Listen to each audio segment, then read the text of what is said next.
E agora está na altura de falarmos de alimentação. Nem mais, arranca amanhã, ou seja, vai ser quinta e sexta em Lisboa, o segundo Congresso da Ordem dos Nutricionistas. Temos connosco a bastonária Alexandra Bento. Alexandra, bom dia, obrigado por estar aqui na Rádio Nova.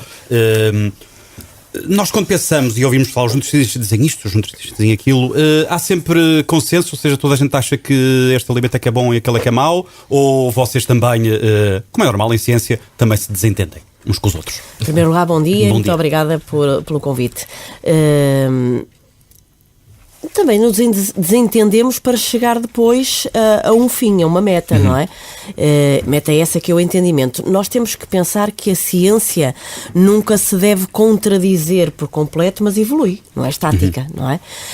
E o que se sabe hoje é incompleto face àquilo que se saberá amanhã, mas é mais preciso face àquilo que se sabia ontem. E o que descobrimos hoje levanta dúvidas para amanhã. Levanta dúvidas para amanhã, não é?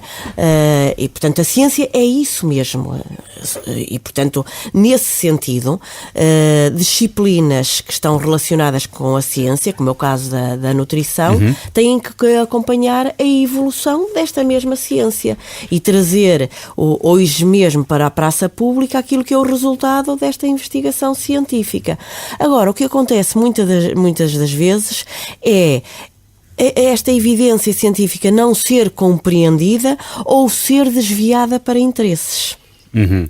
Não ser compreendida, porque quando lemos um artigo científico, podemos não... A linguagem científica é um bocado hermética, não é? Portanto, ler um artigo científico muitas vezes não é fácil de ser compreendido.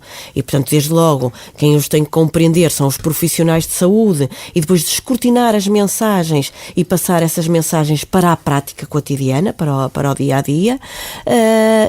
E o que eu estava a dizer é que muitas vezes há alguns que vão buscar aquela meia parte que lhes interessa, por interesses nomeadamente comerciais. E isto aqui é que não tem interesse absolutamente nenhum para o interesse público, que é a saúde.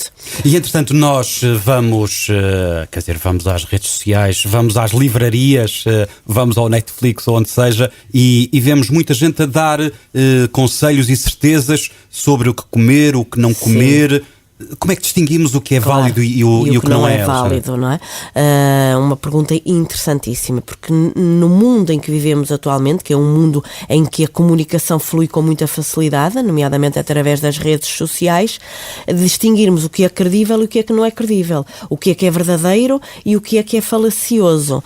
Desde logo, o que é que eu acho que pode ser dito? Confiar em mensagens que são veiculadas por profissionais de saúde.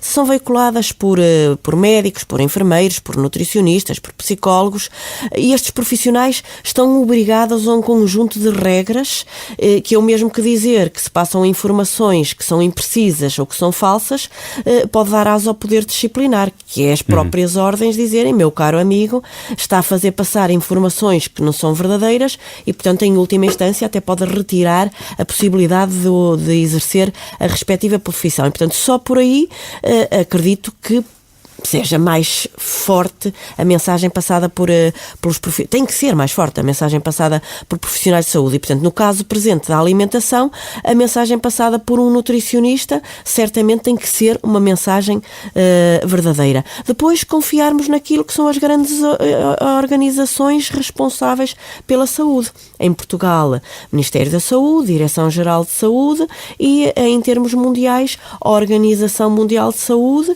e a FAO, porque são os grandes organismos, a FAO, porque é o organismo responsável pela alimentação, pelas questões alimentares, e a Organização Mundial de Saúde, porque é responsável pelas questões relacionadas com a saúde em termos transversais. E, portanto, se tenho dúvidas, e já que gosto de pesquisar, e ainda bem, tenho que me robustecer em termos da minha literacia alimentar e nutricional, como fontes devo utilizar estas que são credíveis.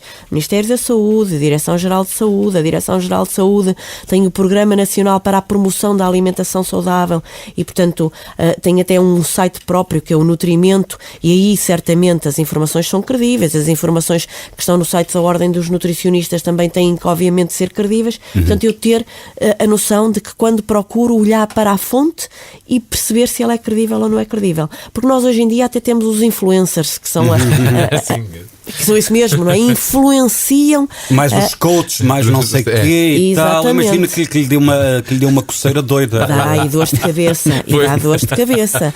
Até porque nutricionista é aquele. O título nutricionista é um título protegido.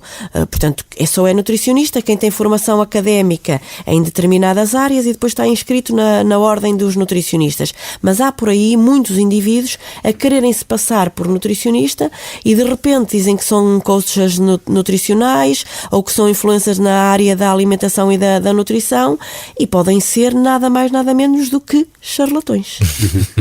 Sim, porque depois há aqueles já que lançam livros com a dieta da sopa, a dieta do não sei o quê. Exatamente, não é? E isso acaba por ser um grande Se for a erro, dieta não é? da sopa, menos mal. Menos mal, menos mal. Essa está certinha, não é? A sopa. Mas só sopa também. Não quer dizer, mas só sopa também não é? Não temos dúvidas nenhumas que porventura poderá ser o prato mais interessante, porque tem hortaliças, porque tem legumes, porque tem leguminosas, feijão, grão, o que quer que seja, e portanto é um prato interessantíssimo para a nossa saúde. Quem nos dera que mais portugueses comam sopa. E se puderem comer sopa ao almoço e ao jantar, E só sopa? sopa e mais qualquer coisa, não é? Ok.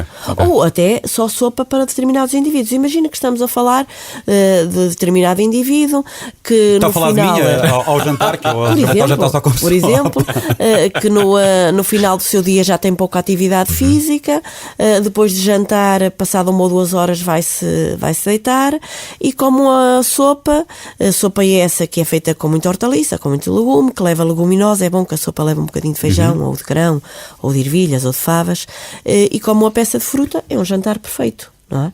Mas um outro indivíduo que tem uma atividade muito intensa durante o dia todo poderá ser pouco, não é? Portanto, o ser suficiente ou não ser, tudo depende do indivíduo, mas regra geral, para muitos dos portugueses que nos podem estar a ouvir, a sopa e a peça de fruta para terminar o dia até é suficiente. Mas estávamos a falar naqueles... Mesmo laranjas à noite?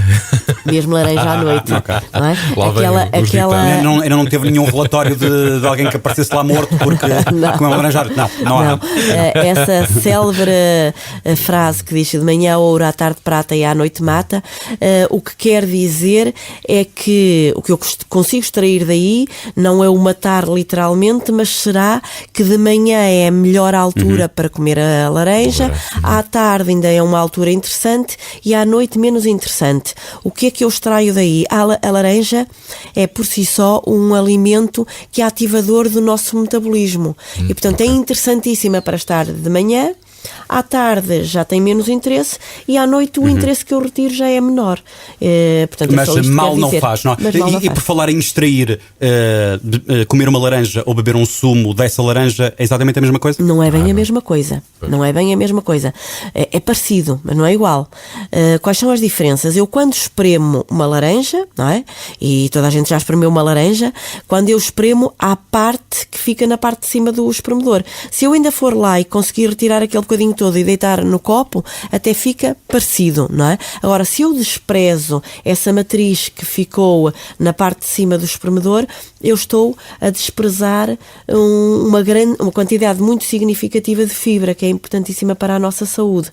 Acresce que quando nós fazemos um sumo de laranja, acabamos por fazer um sumo com 2, 3, 4 ou 5 laranjas. E a fruta é muito interessante, mas deixe que lhe diga que tudo na nossa alimentação tem que ser com conta, peso e medida.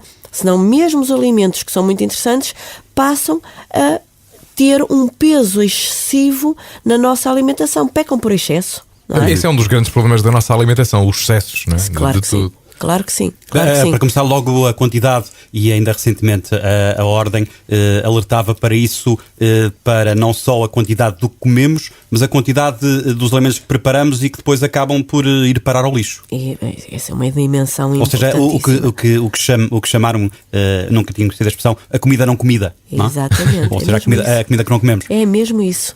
E a comida que não comemos tem um impacto ambiental muito grande e, para além de mais, resulta em desequilíbrios sociais. Nós não podemos pensar que só porque eu tenho excesso não me lembrar de quem tem insuficiência. Ou seja, aquela velha história das nossas avózinhas do pensa nos meninos em África e tal, não é? Ou seja, Sem dúvida, na verdade tinha toda a razão. Nós queremos E às vezes não é em África, às vezes é no bairro ao lado, não? Exatamente, é que às vezes é no bairro ao lado. Nós temos que ter a noção de que queremos alimentos em quantidade justa e suficiente para todos. E este todos é mesmo todos. Pensando em Portugal, temos 10 milhões de habitantes e tem que ser suficiente para estes 10 milhões de habitantes. Há portugueses que consomem alimentos em quantidade excessiva, até porque senão não tinham peso excessivo, mas também há uma franja da nossa população que não come em quantidade suficiente. E, portanto, quando estamos a desprezar, estamos a deitar para o lixo recursos alimentares que são preciosos. Desde logo estamos a deitar dinheiro para o lixo e estamos a desequilibrar aquilo que é a nossa balança de alimentos. É um bem precioso. Portanto, temos que nos habituar a confeccionar na quantidade necessária e se dessa quantidade que nós confeccionamos se sobra, estas sobras que não sejam restos, porque o resto é aquilo que a gente deita para o lixo. E, portanto, nós podemos pegar nestas sobras e construir outros pratos que sejam verdadeiramente interessantes. A questão ambiental cada vez mais presente até pelas evidências. Ainda olhamos agora para Moçambique e dizem que, por exemplo, aquele tipo de fenómenos serão cada vez mais comuns. Estamos mais preocupados com o ambiente e os nutricionistas e muito mais gente têm dito para consumirmos mais coisas locais e de época. Exatamente. Como é que nós descobrimos? Local é simples, que vamos lá à etiqueta e vemos nos supermercados, vemos de onde que é. Mas como é que descobrimos que as coisas são de época? Se esta é a época de morangos ou dos espargos ou se na verdade é das laranjas? Tem que se aprender desde logo na escola. Desde logo na escola, porque hoje em dia as nossas crianças já nem conseguem fazer esse descortinar. Qual é a altura os certa? adultos, já E os não és adultos criança. também, e os adultos têm razão. Desculpa, dar-lhe assim a notícia de repente. Mas é verdade, de facto. Deixamos-nos seduzir por este mundo global, em que temos sempre tudo ao nosso dispor. E, portanto, é muito interessante nós termos sempre tudo ao nosso dispor, mas a fatura está aí. E, portanto, nós temos que pensar na sustentabilidade do nosso planeta para as gerações vindouras. E temos que ter mais atenção em relação às nossas atitudes no nosso cotidiano. E saber aquilo que é um alimento próprio da altura, nós termos a noção se ele é próprio da altura e se é próprio da minha geografia. Porque quando um alimento não é próprio da altura, por certo, está a ter um impacto ambiental imenso, porque está a ser guardado, nomeadamente em câmaras frigoríficas ou em outros equipamentos para o poderem guardar. Se ele não é próprio da minha geografia, percorreu porventura muitos mais quilómetros do que nós aqui juntos já percorremos na nossa vida.